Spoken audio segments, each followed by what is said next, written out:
मन नमस्कार और मैं मनु कुमार। तो स्वागत है आप सभी का हमारे अपने YouTube channel Manu sir academy में। तो आज दोस्तों हम बात करेंगे कि ALP 2024 की जो असिस्टेंट लोको पायलट की वैकेंसी निकली है उसमें फॉर्म कहाँ से अप्लाई करें, किस RRB से फॉर्म अप्लाई करना चाहिए। तो इसके लिए सबसे ज़रूरी ये है कि जो पिछली यानी 2018 की वैकेंसी निकली थी उसका हमारे पास कुछ डाटा होना चाहिए, जिससे ये तो पता लग सके कि हाँ भाई इस जगह या इस जोन में वैकेंसी आपका जो है इस तरीके से रही और वहाँ पर जो है कट ऑफ ये रही। तो सबसे ज़रूरी ये है कि पुरानी जो 2018 की है वो जोन वाइज आपको कट ऑफ पता होनी चाहिए कि किस जोन की कट ऑफ कम गई थी, किस जोन की कट ऑफ ज़्यादा गई थी। तो उस हिसाब से आपका क्या है एक आइडिया लग जाता है कि फॉर्म हमें कहाँ से फिल करना चाहिए। ठीक है, तो आज हम लोग क्या है इस सारे डाटा का एनालाइज करके आए हैं। तो आज हम आपको बताएंगे कि किन 5 जोनों में आपकी सबसे ज़्यादा कट ऑफ गई थी और किन 5 जोनों में सबसे कम कट ऑफ गई थी। ठीक है, तो आज हम इस पे बात करेंगे। दूसरी बात देखिए, आपको जो है जितने भी जोन हैं सारे जोनों की अगर मैं जितने भी आपके RRBs हैं सारी RRBs का यहाँ पे डाटा बताऊंगा तो वीडियो बहुत लंबा हो जाएगा। इसी वजह से मैं टॉप 5 आपकी हाईएस्ट कट ऑफ वाली जो है RRB बता देता हूँ और टॉप 5 जो है लोएस्ट कट ऑफ वाली RRB बता देता हूँ, और उनमें भी जो है एक रेंज बता दूंगा कि कितने कितने रेंज में पिछली बार बच्चे जो है बुलाए गए थे। हालांकि आपको ये पता होना चाहिए कि CBT फर्स्ट एग्जाम में जो क्वालिफाइड बच्चे होंगे वो 15 गुने किए जाएंगे। ठीक है, जस्ट वैकेंसी के 15 गुने, मतलब आपकी लगभग 5700 राउंड फिगर में वैकेंसी है और इसके 15 गुने लगभग आपके 85,000 से प्लस स्टूडेंट को क्वालिफाई किया जाएगा। तो ठीक है, आज हम लोग बात करते हैं। ये सारा डेटा आपका जो है इधर साइड स्क्रीन पे आपको दिखता भी रहेगा और आपको सारा डेटा मैं एनालाइज करके बताता भी हूँ कि किस RRB में जो है कितनी कट ऑफ रही थी। तो टॉप 5 जो मैंने आपकी हाईएस्ट कट ऑफ वाली जो है RRBs थी उनमें सबसे पहली आती है अजमेर। पिछली बार अजमेर की जो है कट ऑफ ALP में सबसे ज़्यादा गई थी। हालांकि अजमेर में 2 तरीके की वैकेंसी थी, एक इलेक्ट्रिकल और एक मैकेनिकल। ठीक है, तो इनकी आपकी अलग अलग कट ऑफ गई थी, लेकिन इसमें भी सबसे ज़्यादा इलेक्ट्रिकल की गई थी, है ना, जो मतलब आपके ट्रेड वाले लोग हैं।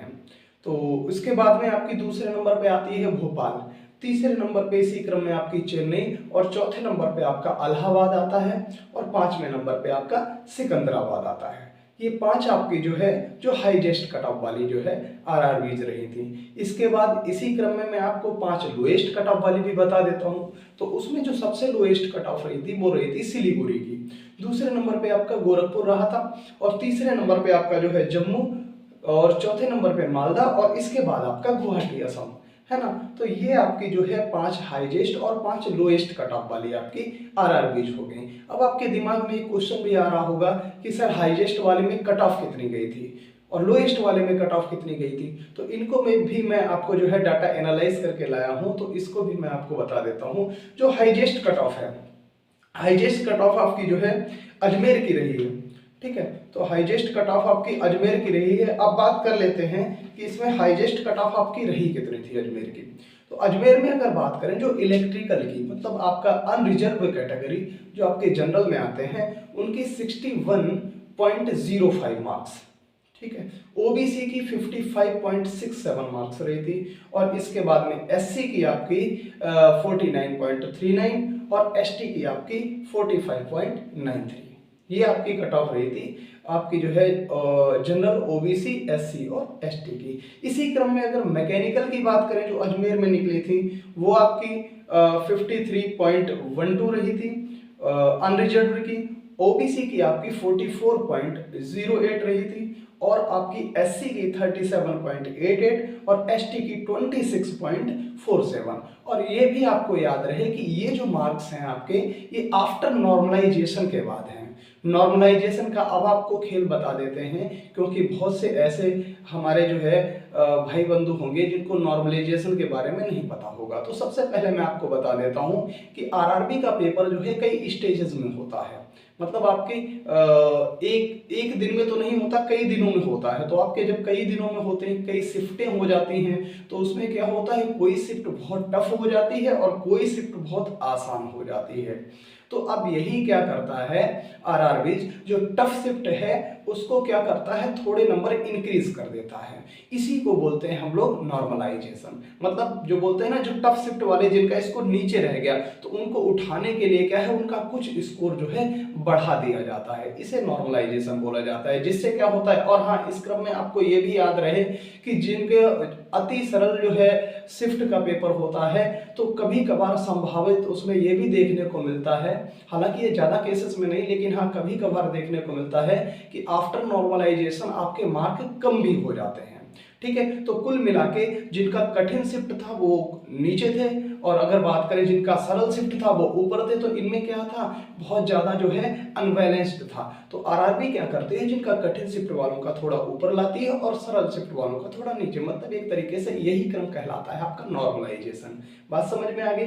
तो ये आफ्टर नॉर्मलाइजेशन आपका ये स्कोर रहा है। इसके बाद में अब हम लोग बात कर लेते हैं जो लोएस्ट में जो गई थी। लोएस्ट में अगर बात करें तो आपके पास में सिलीगुड़ी का डाटा लेके आया हूँ।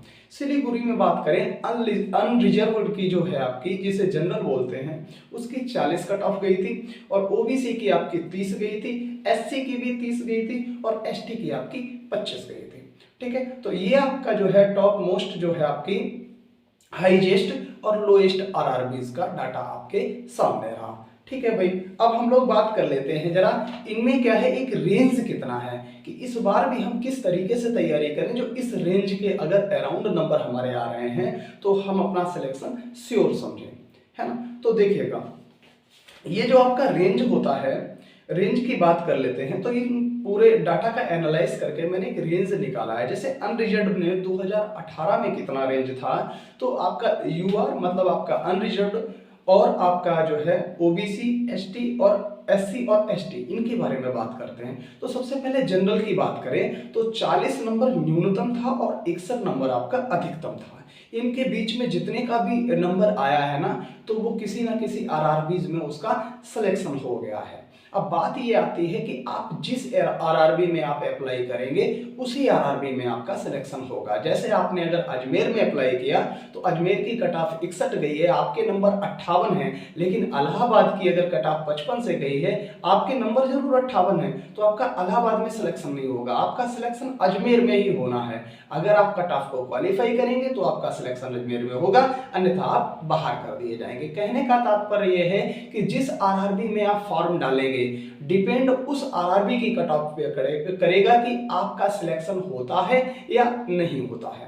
ठीक है, अब हम बात कर लेते हैं। तो अनरिजर्व की मैंने बता दिया, आपका 40 नंबर से न्यूनतम और अधिकतम आपका 61 नंबर तक गई थी। उसके बाद में आपका जो है दूसरा था आपका ओबीसी का।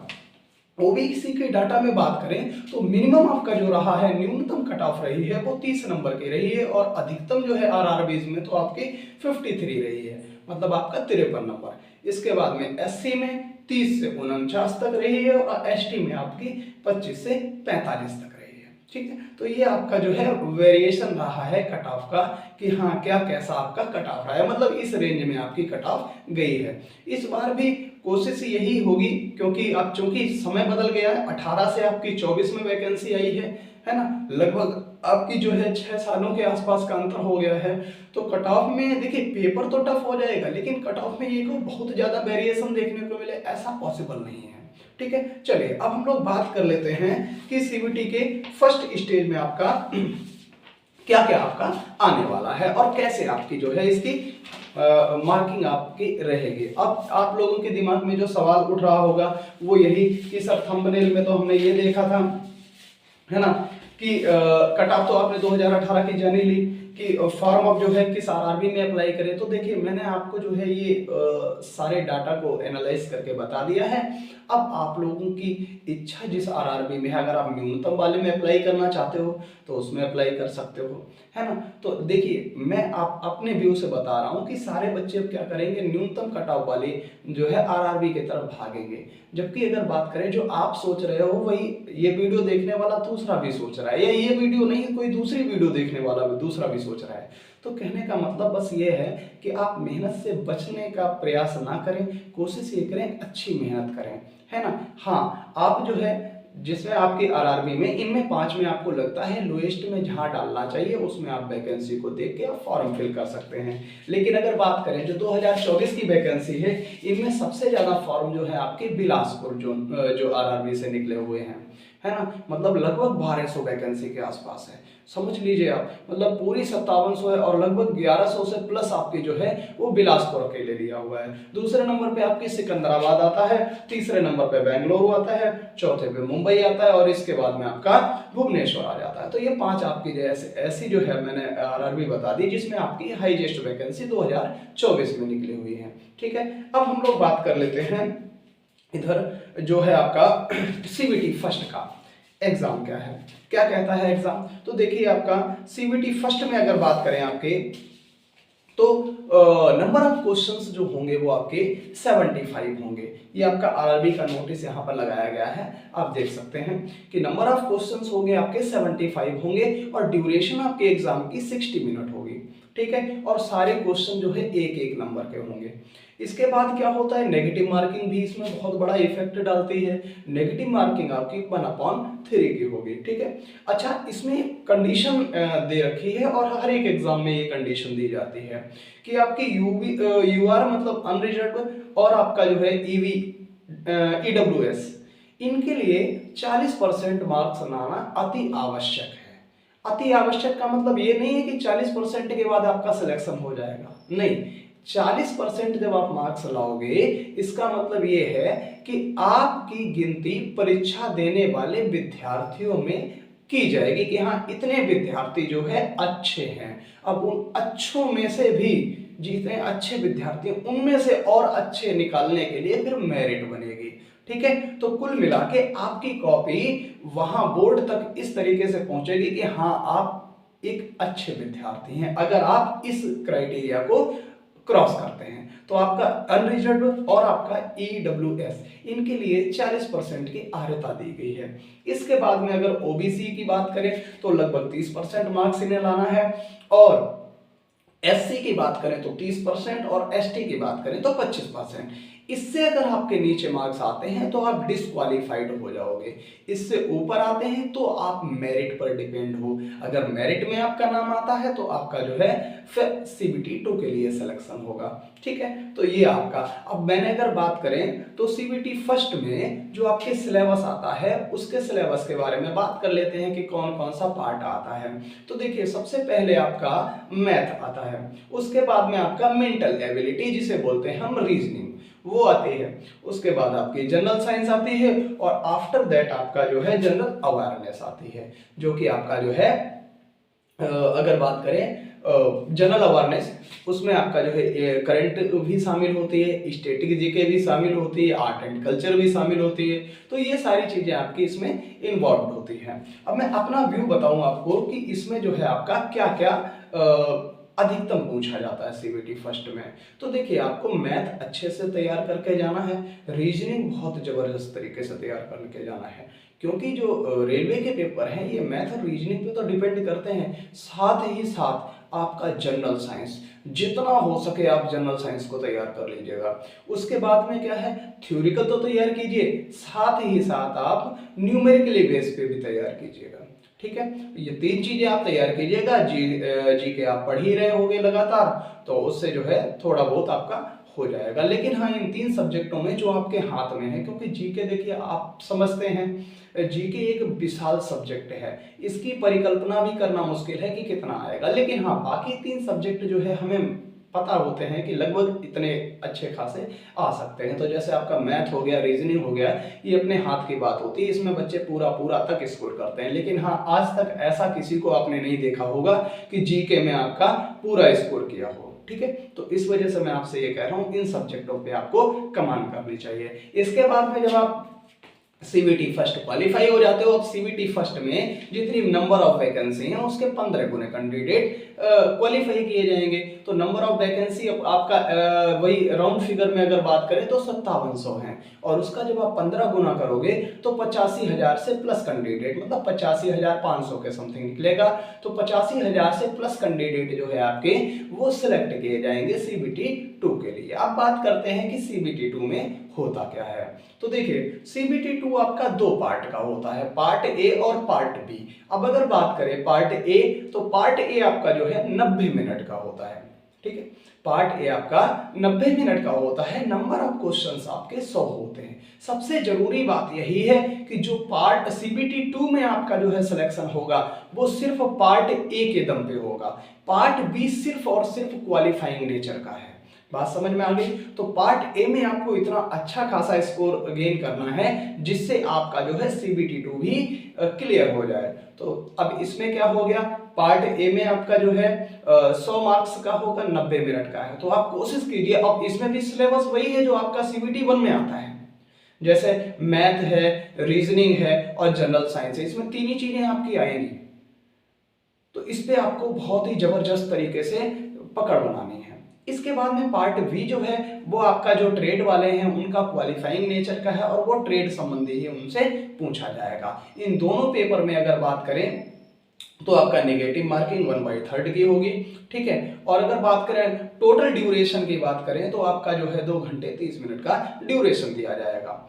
अगर इसमें बात करें पार्ट ए को कितना, तो 90 मिनट मिलेगा और पार्ट बी को कितना है तो 60 मिनट मिलेगा, ठीक है। तो ये आपको पूरी जानकारी मैंने बता दी कि क्या क्या आपका आना है। और पार्ट जो CBT 2 में है वो भी सेम ही बोला गया है कि अनरिजर्व्ड और EWS को आपका मिनिमम 40% स्कोर गेन करना है, OBC को आपका 30% गेन करना है, SC को भी 30% गेन करना है और आपका ST को जो है 25% आपका स्कोर गेन करना है, ठीक है। तो ये आपकी सारी जानकारी रही जो कि आपकी RRB की ALP से संबंधित रही थी, ठीक है। तो आपको अगर आशा करते हैं आपको जो है जानकारी पसंद आई होगी।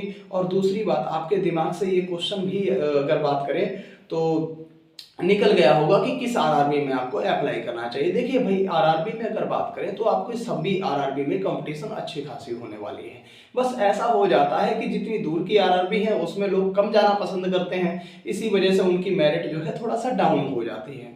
और जो आपके पास की RRB है उसमें लोग ज़्यादा जाना पसंद करते हैं, इस वजह से मेरिट थोड़ी अप हो जाती है, ठीक है। तो अब ये डिपेंड कई कंडीशन पे करता है, जैसे आपका नंबर ऑफ वैकेंसीज कितनी रही हैं, आपका फॉर्म फिलअप उस RRB में कितने रहे हैं।